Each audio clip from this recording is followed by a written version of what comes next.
बिहार में पिछले कुछ महीनों से राजनीतिक घमासान तेज हो रहा है। सीएम नीतीश कुमार ने भाजपा का हाथ छोड़ आरजेडी के साथ सरकार बना ली और तभी से जेडीयू और आरजेडी बीजेपी के निशाने पर हैं। हालांकि बीजेपी और नीतीश कुमार की तू मैं के बीच अब एंट्री हो गई है चिराग पासवान की। नीतीश कुमार ने चिराग पासवान को एक नसीहत दी तो चिराग ने भी पलटवार कर बता दिया कि जिसे वो बच्चा बोल रहे हैं उसी बच्चे के मॉडल से उनकी पार्टी तीसरे नंबर की पार्टी बनी है। इस सियासी घमासान के क्या मायने हैं और इसकी शुरुआत कैसे हुई, चलिए समझने की कोशिश करते हैं। लोक जनशक्ति पार्टी के राष्ट्रीय अध्यक्ष चिराग पासवान ने सीएम नीतीश कुमार द्वारा बच्चा कहे जाने वाले एक बयान पर पलटवार किया।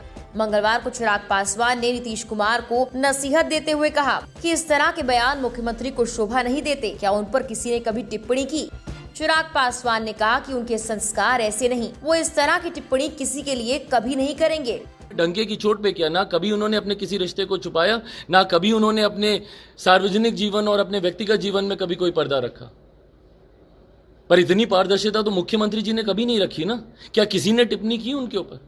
क्या हम में से किसी ने भी उनके व्यक्तिगत और ना की, ना मैं कभी भविष्य में कभी करूंगा। ये मेरे संस्कार नहीं है। पर मुझे दुख होता है कि भैया बिहार के मुख्यमंत्री, उस पद की एक गरिमा होती है, उनके व्यक्तित्व की एक गरिमा है, उसमें रहकर अगर वो इस तरीके की भाषा का उपयोग करेंगे, मुझे लगता है बिहार की जनता पहले ही उनसे बहुत आक्रोशित है। और जिसे वो बच्चा बोल रहे हैं, भैया उस बच्चे के मॉडल की वजह से ही आप तीसरे नंबर की पार्टी आप बने हैं मुख्यमंत्री जी, और इन्हीं सब कारणों की वजह से आप बने हैं। आज आपने जिस भाषा का आपने उपयोग किया है, यकीनन मेरे नेता के चाहने वाले बिल्कुल इससे खुश नहीं होंगे। और पिछले चुनाव में भी वो आपको दिखा चुके हैं और आने वाले चुनाव में भी आपको देखने को मिलेगा कि इसके परिणाम क्या होंगे। चिराग पासवान ने कहा, मुझे दुख होता है कि नीतीश कुमार बिहार के मुख्यमंत्री हैं। उस पद की गरिमा है, उनके व्यक्तित्व की एक गरिमा है, उसमें रहकर अगर वो इस तरीके की भाषा का इस्तेमाल करेंगे तो मुझे लगता है कि बिहार की जनता पहले ही उनसे आक्रोशित है। और जिसे वो बच्चा बोल रहे हैं उसी बच्चे के मॉडल से उनकी पार्टी तीसरे नंबर की पार्टी बनी है।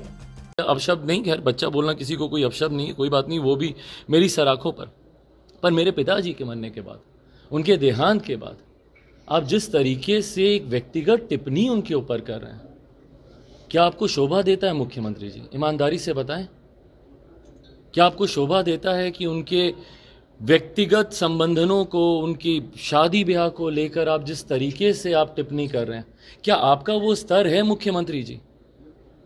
क्या आप जिस पद पर हैं, आपके पद की जो गरिमा है या आपका खुद का जो व्यक्तित्व है? मैंने हमेशा बोला कि मैं मुख्यमंत्री जी का मैं सम्मान करता हूं व्यक्तिगत तौर पर आपके पद की जो गरिमा है, आपका जो व्यक्तित्व है, क्या उसको शोभा देता है कि सिर्फ चिराग पासवान को नीचा दिखाने के लिए आप इस तरीके की भाषा का आप उपयोग करें? एक ऐसे व्यक्ति के बारे में, उनके व्यक्तिगत जीवन के बारे में, उनके निधन के बाद आप। दरअसल उनका ये बयान नीतीश कुमार के उस बयान पर आया जब सीएम ने कहा था कि चिराग पासवान अभी बच्चा है। रामविलास पासवान ने दिल्ली में जाकर दूसरा विवाह किया था। जब रहते थे तो हम जाते रहते थे, हमारा रिश्ता बहुत पुराना है, वो नहीं रहे, ये दुखद है। अब लड़का बच्चा जो भी बोल रहा है। बीजेपी को हमको किसको बहाना मिला? वो तो था ही सब दिन। अब आपको मालूम नहीं है कि उसके पिताजी का कितना हमने किया था, सम्मान ही नहीं दिया था, उनका हमने समर्थन किया था। शुरुआती दौर की बात है। अभी सब तो बच्चा न है जी। बिहवा तो दूसरा वहां जाके दिल्ली में न किए हैं। तो जब वहां रहते थे तो वहां जाते नहीं रहते थे। हमारा रिश्ता बहुत पुराना रहा है, उनको तो नहीं रहे, ये दुखद है।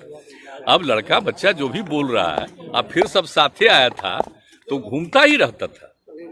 लेकिन अचानक जो देखा इस बार जो बिहार का चुनाव होना था तो उसी में हम देखे तो मामला अंदरूनी। वहीं लोक जनशक्ति पार्टी के राष्ट्रीय अध्यक्ष चिराग पासवान ने बिहार में हो रहे उपचुनाव को लेकर बड़ा ऐलान किया। चिराग पासवान ने कहा था कि उपचुनाव में वो भाजपा प्रत्याशियों के लिए प्रचार करेंगे। पासवान ने कहा कि लोक जनशक्ति पार्टी ने ये फैसला लिया है कि मोकामा और गोपालगंज में भाजपा उम्मीदवार के पक्ष में वोट मांगेंगे। उपचुनाव में भाजपा के प्रत्याशियों की जीत सुनिश्चित करनी है, इसके लिए उनकी पार्टी मजबूती से प्रचार करेगी। बस इसके बाद से इस बात की चर्चाएं तेज हैं कि चिराग पासवान भाजपा के बड़े नेताओं के संपर्क में हैं। और जल्द ही एनडीए में शामिल होंगे। हालांकि इस पर चिराग पासवान ने कहा कि अभी सिर्फ उपचुनाव की बात कर रहा हूं, लेकिन जेडीयू पर हमलावर भाजपा से चिराग पासवान की नजदीकियां बिहार की राजनीति में फिर से उथल-पुथल मचा सकती हैं।